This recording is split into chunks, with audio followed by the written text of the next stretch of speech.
देवी सरस्वती व्यासं ततो जयमुदीरयेत् मुखकरोति वाचालं पङ्गुलङ्घयते गिरिं यत् कृपातमहं रामानन्द माधव निगमकल्पतरुर्गलितफलम् सुखमुखादमृतद्रवसंयुक्तम् पिबत भागवत रसमालय मुहुरः रसिका भुवि भावुकः। श्रीमद् भागवत चतुर्थ स्कंद। ओम नमो भगवते वासुदेवाय। नारायणं नमस्कृत्यं नरं चैव नरोत्तमं देवी सरस्वती व्यासं ततो जयमुदीरयेत् मुखं करोति वाचालं पङ्गुलङ्घयते गिरिं यत् कृपातमहं वन्दे परमानन्दमाधव। निगमकल्पतरुर्गलितं फलं सुखं मुखादमृतं द्रवं संयुक्तं पिबतं भागवत रसमालयं मुहुरहो रसिका भुवि भावुकः। प्रथमोऽध्याय। मैत्रेय उवाच एवेह शृण एकचित्ते चतुर्थस्कन्ध भागवते पूर्वे च पद्मजोनितनु जन्मिले स्वयं भवमनु तानारीशतरूपनाम पवित्र सर्वगुणधाम तार उदरे बेनिसुत अपर तीनोटी दुहित आकुति वेद हुति बेनी प्रसूति नामे कन्या तिनी आकुति रुचिकी बरिला पुत्रिका अर्थे विभा देला जे धर्म विधि वेद अंगे विचारी सत रूप संगे से प्रजापति गृहे आणी स्वधर्मे आकृति घरणी से कन्या गर्भे ऋषि विजय पुत्र दुहिता महातेजे जन्मिले अति सुलक्षण ताहांक नाम एवे शुण यज्ञ पुरुष तांक वशे जन्म होइले विष्णु वंशे कन्या स्वरूपा सुलक्षणा ता नाम कल्पिला दक्षिणा सेवेनी कन्या पुत्र आणी स्वर्गृहे मनुंक घरणी निज पत्य प्रिय भावे पाळंती मनु वंश लाभे एमंते गला दीना केते से मनु अलंकार जुते यज्ञ संपूर्णे कन्या देला निर्गम मते धर्म कला से यज्ञपति कन्या पाई गृहस्थ धर्म विधि वही दक्षिण गर्भे मुनि बला द्वादश पुत्र जन्म कला तोष प्रतोष पुत्र बेनी संतोष भद्र शांति तिनी षष्ठरे पुत्र युष्पति वेदे अधिक जारमति इद्म कविजे विभु स्वाहन सुवेद द्वादशे रोचन एजे द्वादश भ्रातृगणे मनुर्ज्ञान परमणे ताहांकु दुष्ट देवगण होइले सृष्टिर कारण मरीचि आदि सप्तमुनि यज्ञकु इंद्र पदे घेनी उतान पाद प्रिय व्रत एवेनि मनु राजसुत एहांक वंशे राजा जेते पुत्र पौत्र अप्रमिते जे कन्या देव हुति नाम ताहांकु लभिला कर्धम ताहार नव कन्या गर्भे जे अबा उपजिले पूर्वे ସେ କଥା କହିବି ମୁଁ ଯେତେ। ମୁଁ ତୋତେ ତୁ ଯେବେ ପଚାରିଲୁ ମତେ, ପ୍ରସ୍ତୁତି କନ୍ୟା ମନୁରାଜା, ଦେଇ ଦକ୍ଷଙ୍କୁ କଲା ପୂଜା। ତାର ସନ୍ତତି 3 ଲୋକେ, ବିଖ୍ୟାତ ହୋଇଲେ ଅନେକେ। କହିବି ଏଥିରୁ କାରଣ, ତୁ ଏବେ ସାବଧାନେ ଶୁଣ। ଶୁଣନ୍ତେ ନବ ମୁନି ବଂଶ, ହରଇ ଅଂଶେଷ କଳ୍ପସ। ଗନ୍ଧର୍ବ ଋଷିଙ୍କର କଳା, ଜ୍ୟେଷ୍ଠ ଦୁହିତା ତାର ଦେଲା। ମରିଚିକି ଯେ ତା ଉଦରେ, ଜନ୍ମିଲେ ଏବେନି କୁମର। କଶ୍ୟପ ପୂର୍ଣ୍ଣ ମା ଯେ 2, ସୁଚି ସୁନ୍ଦର ବେନି ଭାଇ। ଏବେନି ଭାଇଙ୍କର ଅଂଶ, ଜଗତେ ହୋଇଲେ ପ୍ରକାଶ। ବିରଜି ବିଶ୍ୱର ସେତୁ, ଅପରେ ବିଶେଷ ବିଦିତ। ଦେବତୁଲ୍ୟ ଯେ କନ୍ୟା ତାର, ସଂସାରେ ବୋଇଲା ପ୍ରଚାର। ସେ ଅନୁସୂୟା ଅତ୍ରି ନାରୀ, ଅତି ସୁନ୍ଦରୀ ସୁକୁମାରୀ। ତାହାର ଗର୍ଭେ 3 ସୁତ, ହୋଇଲେ ଜଗତ ବିଦିତ। ଦତ୍ତ ଦୁର୍ବାସା ସୋମତିନି, 3 ଦେବଙ୍କ ରୂପ ଜ୍ଞାନୀ। ବିଦୁର ଉବାଚ, ଅତ୍ରିର ପତ୍ନୀ ଗର୍ଭଗତେ, ତ୍ରିଦେବୀ ଜନ୍ମିଲେ ଜଗତେ। ସେ ବ୍ରହ୍ମା ବିଷ୍ଣୁ ତ୍ରିପୁରାଣୀ, ସୃଷ୍ଟି ପାଳନ ଅନ୍ତକାରୀ। ସେ କଥା ଶୟନ ତମୋତେ, ଭୂମୁନି କହ ଶୁଦ୍ଧ ଚିତେ। କି ହେତୁ କି କର୍ମ ବିଚାରି, କି ବା ଜନ୍ମିଲେ ଦେହ ଧରି। ମୈତ୍ରେୟ ଉବାଚ, ଶୁଣ ବିଦୁର ତୋ ସମନେ, ଅତ୍ରିୟ ଯେ ବ୍ରହ୍ମାର ନନ୍ଦନେ। ସ୍ୱଭାବେ ବ୍ରହ୍ମ ବିଦ୍ୟାକର, ବ୍ରହ୍ମା ହୋଇଲେ ତପକର। ଯେ ତପେ ଦେବା ଦେବ ସେଇ, ତାର ପ୍ରସନ୍ନେ ଫଳ ଲଭି। ହେମନ୍ତ ପିତା ବାକ୍ୟ ମାନି, ଧର୍ମ ପତ୍ନୀ କି ସଙ୍ଗେ ଘେନି। ସେ ପତିବ୍ରତା ଅନସୂୟା, ତାଙ୍କୁ ନ ଲାଗେ ବିଷ୍ଣୁ ମାୟା। ସେ ମଧୁ ପତ୍ନୀ ସଙ୍ଗ ମିଳିଲେ ଗିରି କୂଳ ଚଳେ। ସେ ଗିରି ଶିଖେ ନାନା ଫୁଲ, ସୁରଙ୍ଗ ସୁଗନ୍ଧ ଅମୂଲ୍ୟ।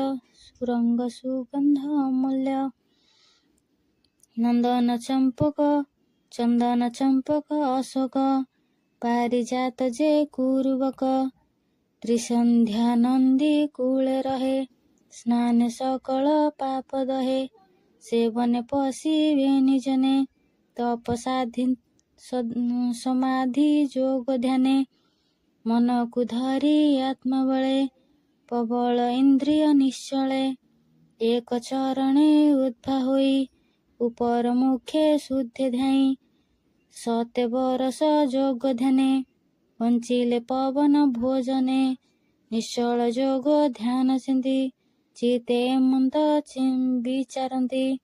ଜଗତ ପ୍ରଭୁ ଯେ ଈଶ୍ୱର, ସୃଷ୍ଟି ପାଳନ ଚକ୍ରଧର। ଅନାଦି ପରମ କାରଣ, ଥୂଲ ଯାର ଚରଣ। ଆମ୍ଭର ସନ୍ତତି କାରଣ, ଶରଣ ଗଲୁ ତା ଚରଣ। ଏମତେ ଚିତେ ବିଚାରନ୍ତି, ହରି ହୁଁ ଅନ୍ୟ ନ ଜାଣନ୍ତି। ସେ ହରି ଯେ ବା ଦୟା କରେ, ଜନ୍ମ ଲଭିଲେ ମୋର ଘରେ। ତେବେ ସେ ଜୀବନ ମୋହର, ସେ ହରି ଚରଣ ସୋଦର। ଏମନ୍ତ ନିତ୍ୟ ଚିତେ ଚିନ୍ତି, ସେ ବନେ ତପସ୍ୟା ସାଧନ୍ତି। ଊର୍ଦ୍ଧ୍ୱ ବଦନେ ସେ ନିଶ୍ଚଳ, ଏମନ୍ତେ ଗଲା ଦୀର୍ଘ କାଳ। ପ୍ରାଣ ସଂଯମ ଶ୍ରମ ବଳେ, ଚିତେ ଉପୁଜିଲା ଅନଳେ। ଯେତେ ତାପିଲେ 3 ପୁର, ଦେଖି କମ୍ପିଲେ ସୁର ନର। ବିଶ୍ୱ କମ୍ପିତ ତେଜ ବହେ, ଦେଖି ଗୋବିନ୍ଦ କଲେ ଦୟେ। ତକ୍ଷଣେ ପ୍ରଭୁ ନର ହରି, 3 ଦେବଙ୍କ ରୂପ ଧରି। ବେଗେ ମିଳିଲେ ଶୂନ୍ୟ ପଥେ, ଗନ୍ଧର୍ବ ବିଦ୍ୟା ଧର ଯୁଧେ। ସୁସ୍ୱରେ ଯେତେ ଗୀତ ଗାନ, ଯେଣେ ତୂଷଣ ଆତ୍ମମନ।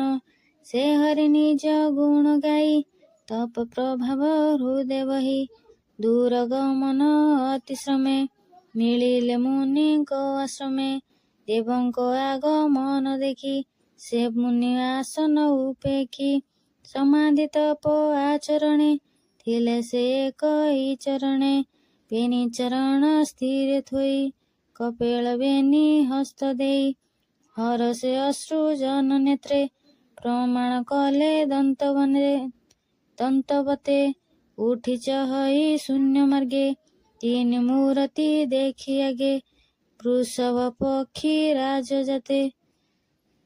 ରାଜଜନେ ପରମହଂସ ବିମାନେ ନୀତି ଦେବଙ୍କ ଚିହ୍ନେ ଦେଖି ନିର୍ମଳ କଲା ବେନି ଆଖି ଦେଖଇ ବ୍ରହ୍ମା ବିଷ୍ଣୁ ହର ନିଜ ଆୟୁଧେ ମନୋହର ପ୍ରସନ୍ନ ଦିଶେ ମୁଖ କାନ୍ତି ଈଶତ ହାସେ ଶୋଭ ପାନ୍ତି ଏମନ୍ତେ ଦେଖି ତିନି ମୁଖ ମୁନି ଚାଡ଼ିଲେ ମନ ଦୁଃଖ କଣ୍ଠ କୁଣ୍ଠିତ ଗଦଗଦେ ପ୍ରମାଣ କଲେ ତିନି ପାଦେ କର ଯୁଗଳ ଶିରେ ଦେଇ ବୋଲଇ ତାଙ୍କ ମୁଖ ଚାହିଁ ଅତ୍ରିରୁବାଚ ସ୍ଥିତି ଉଦ୍ଭବ ଲଭେ କାର୍ଯ୍ୟେ ତୁମ୍ଭକୁ ଶରୀର ବିରାଜେ ଭକ୍ତ ଜନକ ବିପ୍ର ଭାବେ ଶରୀର ବହୁ ଅନୁରାଗେ ଉଠି ଚାହିଁଲା ଶୂନ୍ୟ ମାର୍ଗେ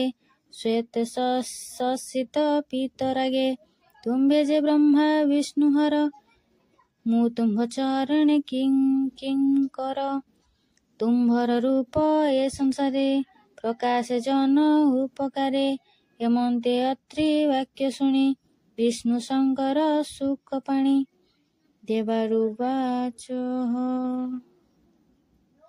କହନ୍ତି ଅତ୍ରି ମୁଖ ଚାହିଁ ଭୌମୁନି ଭାଗ୍ୟବନ୍ତ ତୁହି ତୋହର ପ୍ରାୟ ତପ ଘରେ ତପସ୍ୱୀ ନାହିଁ ଏ ସଂସାରେ ପତ୍ନୀ ସହିତେ ଦୁଃଖ ସହି ତପ ଯେ କଲେ ବନେ ରହି ଚିତେ ତୁ କଳ୍ପି ଅଛୁ ଯାହା ତେଣୁ ଆମ୍ଭର ତୋତେ ଦୟା ମନେ ତୁ ସଂଶୟ ନ କର ହୋଇବୁ ତୁମ୍ଭର କୁମର ତୋହର ଯଶ ଏ ଜଗତେ ନିଶ୍ଚଳ ରହିବ ଯେ ମନ୍ତେ କରିବୁ ସତ୍ୟ ଏ ବଚନ ଏମନ୍ତ କହି ଅନ୍ତର୍ଧାନ ମୈତ୍ରେୟ ଉବାଚ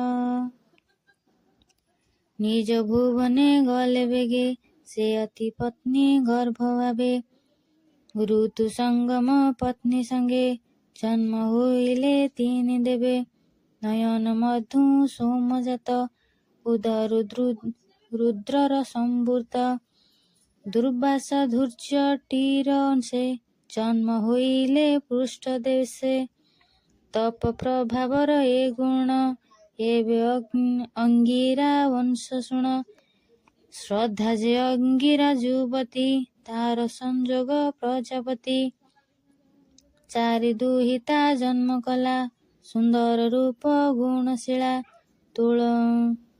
ତୁଳନା ନାହିଁ ଅନୁପମ ଶୁଣ ହୋ ତାହାଙ୍କର ନାମ ପ୍ରଥମ କନ୍ୟା ସିନିବାଲି ଅପରେ କହୁ ରାକାବାଳି ଚତୁର୍ଥ ନାମ ଅନୁମତି ଏମନ୍ତେ କନ୍ୟାଙ୍କ ଖ୍ୟାତି ଅପର ବେନି ସୁତ ଜାତ ଔଥର୍ଥ୍ୟ ବୃହସ୍ପତି ସୁତ ବ୍ରହ୍ମା ବିନ୍ଦିତ ତାଙ୍କ ଗୁଣ ପୌଲସ୍ୟ ସୃଷ୍ଟି ଏବେ ଶୁଣ ଅଗସ୍ତି ହବି ନାମ ବେନି ଜନ୍ମିଲେ ବ୍ରହ୍ମା ତେଜ ଘେନି ଏ ଯେ ସୁରୁଚି ସତ୍ୱନ୍ତରେ ବିଖ୍ୟାତ ଖ୍ୟାତି ତିନି ପୁରେ ସେ ପୁଣି ଅନ୍ୟ ଯେନେ ଖ୍ୟାତ ବ୍ରତୋଳି ବିଶ୍ରାବ ସମୁତ ବ୍ରତୋଳି ପତ୍ନୀ ଇଡବଳା ଦୁର୍ଜୟ ପୁତ୍ର ପ୍ରସବିଲା କୁରୁଷ ଦେଖି ତା ଶରୀର ତା ନାମ କଳ୍ପିଲା କୁବେର ପୁଣି ବିଶ୍ରାବ ରୂପ ଘେନି ଅସୁରୀ ଗର୍ଭେ ପୁତ୍ର ତିନି ରାବଣ କୁମ୍ଭ କର୍ଣ୍ଣ ନାମ ତେଜ ତ୍ରୈଲୋକ୍ୟ ନାହିଁ ସମ ପୁଣି ଜନ୍ମିଲେ ବିଭୀଷଣ ବିଷ୍ଣୁର ଭକ୍ତ ମହାଜନ। ଲୋପସ୍ଥି ପୁତ୍ର ଭାନୁଗର୍ଭେ ତିନି କାଳକ ସୃଷ୍ଟି ଲଭେ। କେ ପାରେ ତାଙ୍କ ଗୁଣ ଚିନ୍ତି ଅନଳ ପ୍ରାୟ ତେଜ କାନ୍ତି। ଜ୍ୟେଷ୍ଠର ନାମ କର୍ମା ଶ୍ରେଷ୍ଠ ଦ୍ୱିତୀୟ ବରି ଯଶ ଶ୍ରେଷ୍ଠ। କନିଷ୍ଠ ସହିଷ୍ଣୁ ପ୍ରକାଶ ଏବେ ତୁ ଗୁଣ କୃତୁ କଂସ। କ୍ରତୁର ପତ୍ନୀ ନାମ କ୍ରିୟା ତା ପୁତ୍ର ଶୁଣ ପୂର୍ଣ୍ୟ ଦେହା। 60,000 ବାଳକ୍ଷଲ୍ୟ ତା ଗର୍ଭେ ପୁତ୍ର ଉପୁଜିଲା। କେ ପାରେ ତାଙ୍କ ଶୁଣ ଚିନ୍ତି ଅନଳ ପ୍ରାୟ ରୂପ କାନ୍ତି। ଶୁଣ କହିବା କଂସ ଏବେ ବଶିଷ୍ଠ ଅରୁନ୍ଧତି ଗର୍ଭେ। ନିର୍ମଳ ଶୁଣ ସପ୍ତ ଋଷି ଭାନୁ ଉଦୟେ ତାହା ଘୋଷି। ଶୁଣ ବିଦୁର ମନ ସୁଖେ କହିଲା ଚିତ୍ର କେତୁ ମୁଖେ। ଜ୍ୟେଷ୍ଠ ଚିତ୍ର କେତୁ ସୁରଚି ବିରାଜ ମିତ୍ର ବେନି ସୁଚି। ଉତ୍କଣ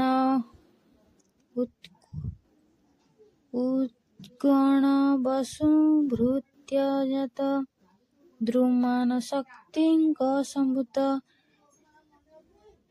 ଚିତିର ବଂଶ ଏବେ କହି ଶୁଣ ବିଦୁର ମନ ଦେଇ। ଅପୂର୍ବ ପତ୍ନୀ ସେ ସ୍ୱଭାବେ ପୁତ୍ରେ ଜନ୍ମିଲା ତାର ଗର୍ଭେ। ଦକ୍ଷିଚି ନାମେ ମହାବୀର ସ୍ୱଭାବେ ଦିଶେ ଅଶ୍ୱଶିର। କେ କହିପାରେ ତାଙ୍କ ଗୁଣ ଏବେ ତୁ ଭୃଗୁ ବଂଶ ଗୁଣ। ଭୃଗୁର ପତ୍ନୀ କ୍ଷତି ଗର୍ଭେ ତିନି ଅପତ୍ୟ ସୃଷ୍ଟି ଲଭେ। ଧାତା ବିଧାତା ବେନି ସୁତ କନ୍ୟା କମଳ ସମୃତ। ଧାତା ବିଧାତା ବେନି କୋଳେ ସୁନ୍ଦର ରୂପ କାଳ ବଳେ। ସୁମେରୁ ପର୍ବତ ଦୁହିତା ଆୟତି ନିୟତି ସମ୍ଭୂତା। ବେନି କନ୍ୟା ବେନି ଭାଇ ବିବାହ କଲେ ବେନି କୁହି। ହେବେନି କନ୍ୟା ଗର୍ଭଗତେ ଜନ୍ମ ଲଭିଲେ ବେନି ସୁତେ। ମୁକୁଣ୍ଡ ପ୍ରାଣ ତାଙ୍କ ନାମ ସୁନ୍ଦର ସମ ନୁହେଁ କାମ। ମାର୍କଣ୍ଡେୟ ମୁକୁଣ୍ଡ ଦେହା ହେଲା ସଂସାରେ କ୍ଷତି ସେ ଲଭିଲା। ସେ ପ୍ରାଣ ଦେବ ଶିର ହୁଏ ମୁନିଙ୍କ ମଧ୍ୟେ ମହାଶୟ। ଉଷନା ମୁନି ଯାର ସୁତ କବିଙ୍କ ମଧ୍ୟେ ମହାବ୍ରତ। ଏ ସର୍ବ ମୁନି ମହାଜନ ସ୍ୱଭାବେ ତ୍ରୈଲୋକ୍ୟ ଭାବନ। ଏମନ୍ତେ ଗନ୍ଧର୍ବ ସନ୍ତନ୍ତି କହନ୍ତି ମୁନି ବଂଶ କ୍ଷତି। ଏ ଯଶ ଶୁଣନ୍ତେ ସଂସାରେ ଜ୍ଞାନ ଅଜ୍ଞାନ ପାପ ହରେ। ସେ ସ୍ୱୟଂ ଭବୁ ମାନେ ସୁତା ପ୍ରସତି ନାମେ ପତିବ୍ରତା। ତାହାର ପ୍ରିୟ ଶୁଦ୍ଧମତି ଯା ନାମ ଦକ୍ଷ ପ୍ରଜାପତି। ତା କୀର୍ଚ୍ଚେ ପ୍ରସୂଚିତା ଗର୍ଭେ 16 କନ୍ୟା ସେ ପ୍ରସବେ। ଜନ୍ମିଲେ ନାରୀ ସୁଲୋଚନୀ ରୂପେ ତ୍ରିଭୁବନ ମୋହିନୀ। ଧର୍ମକୁ ତ୍ରୟୋଦଶ ନାରୀ ଦେବ ସେ ଅଳଙ୍କାର ଭଳି। ଅଗ୍ନିକୁ ଏକ କନ୍ୟା ଦେଲା ପିତୃପୁରୁଷେ ଏକ ବଳା। ଅପରେ ନାରୀ ସତୀ କନ୍ୟା ସୁଗୁଣା ପତିବ୍ରତା ଧନ୍ୟା। ଅନେକ ମତେ ତାର ଗୁଣ ଶିବୁଙ୍କୁ କଲା ସେ ପ୍ରଦାନ। ସଦା ମରତ୍ରୀ ଦ୍ରୟା ଶାନ୍ତି ପୁଷ୍ଟି କ୍ରିୟା ଉନ୍ନତି। ତିତିକ୍ଷା ମୂର୍ତ୍ତି ବୃଦ୍ଧି ମେଧା ଲଜ୍ଜା ସଜିତେ ପରସିଦ୍ଧା। ଏମନ୍ତେ ଧର୍ମ ଯେତେ ନାରୀ ତକ୍ଷଣେ ଭାବେ ବିଭା କରି। ଶ୍ରଦ୍ଧା ସତ୍ୟକୁ ପ୍ରସବିଲା ମୈତ୍ରୀ ପ୍ରସାଦେ ଉପୁଜିଲା। ଅଭୟ ହେଲା ଦୟା ଠାରୁ ଶ୍ରମ ଯେ ଜନ୍ମିଲା ଶାନ୍ତିରୁ। ଅସରୁ ତୃଷ୍ଟି ପ୍ରସବିଲା ବିଷ୍ଣୁର ଗର୍ଭ ଯେ ହୋଇଲା। ଯୋଗ ହୋଇଲା କ୍ରିୟା ଠାରୁ କର୍ପିବ ଉନ୍ନତି ଗର୍ଭରୁ। ଅଥରୁ ବୃଦ୍ଧି ଉପୁଜିଲା ସ୍ମୃତି ଯେ ମେଧାରୁ ଉଜିଲା। ତୃତୀୟ ପ୍ରସବିଲା ଯେମ ବିନୟ ଲଜ୍ଜାରୁ ଆଜାଣିମ କ୍ଷମା ପ୍ରସୂତି କ୍ରିୟା ତହୁଁ ମୂର୍ତ୍ତିରୁ ସୁତ ଏବେ କହୁ। ଯହିଁ ଆଶ୍ରିତ ସର୍ବଗୁଣ ସେବେନି ନର ନାରାୟଣ ଏବେନି ପୁତ୍ର ଜନ୍ମ ଦିନେ ଆନନ୍ଦ ଏ ତ୍ରିନି ଭୁବନେ ଦିଶେ ଗଗନ ଗିରି ନଦୀ ଆନନ୍ଦେ ଉଲ୍ଲୋକ ଜଳଧି ଗଗନପୁରେ ତୁରି ଘୋଷେ ନିର୍ମେଘେ କୁସୁମ ବରସେ ସକଳ ମୁନି ସ୍ତୁତି କରି ରଙ୍ଗେ ନଚନ୍ତି ଅପସରି ଗନ୍ଧର୍ବ କିନ୍ନର ଆନନ୍ଦେ କାବନ୍ତି ବିଦ୍ୟାଧର ବୃଦ୍ଧେ ସକଳ ଗୃହେ ଅନୁକୂଳ ଉଛୁଳେ ପରମ ମଙ୍ଗଳ ହରସେ ହର ପଦ୍ମଜନି ସଙ୍ଗେ ଦେବତା ବୃଦ୍ଧ ଘେନି ମିଳିଲେ ଧର୍ମର ଭୁବନେ ଆନନ୍ଦେ ମନେ ସର୍ବଜନେ ଯେ ତିନି ମାୟ ଗୁଣେ ହରି ବିଶ୍ୱ ସଂସାରେ ରୂପ ଧରି ବିଶ୍ୱ ପାଳନ କ୍ଷମ ଅର୍ଥେ ଭାବତ ଭୂମି ମଧ୍ୟଗତେ ତପ ଆଚରି ଜନହିତେ ସେ ହରି ଚରଣ ନମସ୍ତେ ଯେ ହରି ସୃଷ୍ଟି ଲୟ ଅର୍ଥେ ଆତ୍ମାକୁ ସର୍ଜିଲା ଜଗତେ ସର୍ବଲକ୍ଷଣ ଅର୍ଥେ ହରି ଆତ୍ମାକୁ ବେନି ରୂପ ଧରି ପରିପାଳନ ତପ ବଳେ ଆସନେ ଧରିତ୍ରୀ ମଣ୍ଡଳେ ଶ୍ରୀନିକେତନ ତିନି ନେତ୍ର କ୍ଷେତ୍ରେ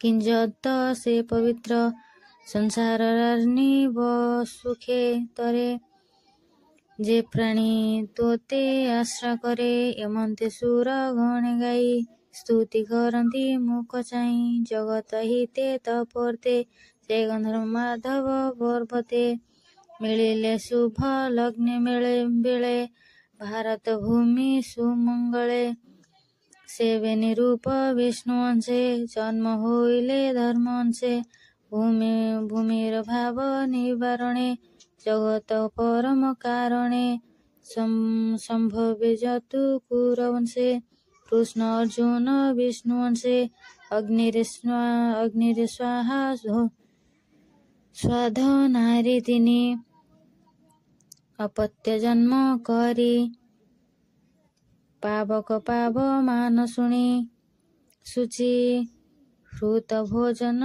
ଜଳ ରୁଚି ଏ ତିନି ବୀର୍ଯ୍ୟ ଅଗ୍ନି ଗୁଣେ ଜନ୍ମେଲେ ସଂସାର ଧାରଣେ ପୂର୍ଣ୍ଣ 50 ରୂପ ହୋଇ ତେଜେ ଗଞ୍ଜନ୍ତି ସ୍ୱର୍ଗମୟୀ ସ୍ୱଚ୍ଛନ୍ଦେ ପିତୃଗଣ ଶୃଙ୍ଗେ ମିଳନ୍ତି ବୈତାଳିକ ରଙ୍ଗେ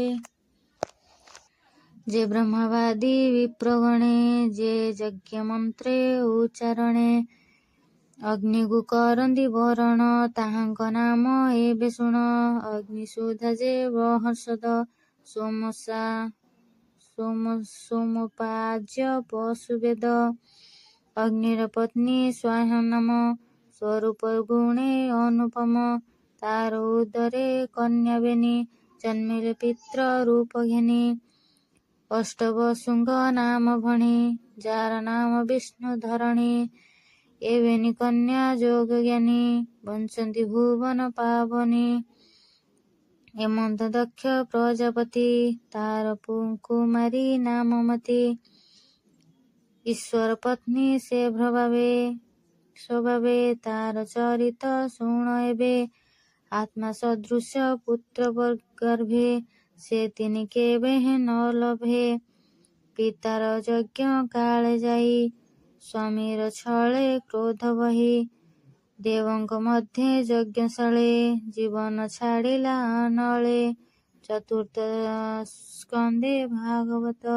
କହେ ବିପ୍ର ଜଗନ୍ନାଥ ଇତି ଶ୍ରୀମଦ୍ଭାଗବତେ ମହାପୁରାଣ ପରମାଂଶ ସଂହିତାୟ 82 ଚତୁର୍ଥ ସ୍କନ୍ଧେ ମୈତ୍ରେୟ ବିଦୁର ସମ୍ବାଦେ ନାମ ପ୍ରଥମ ଅଧ୍ୟାୟ।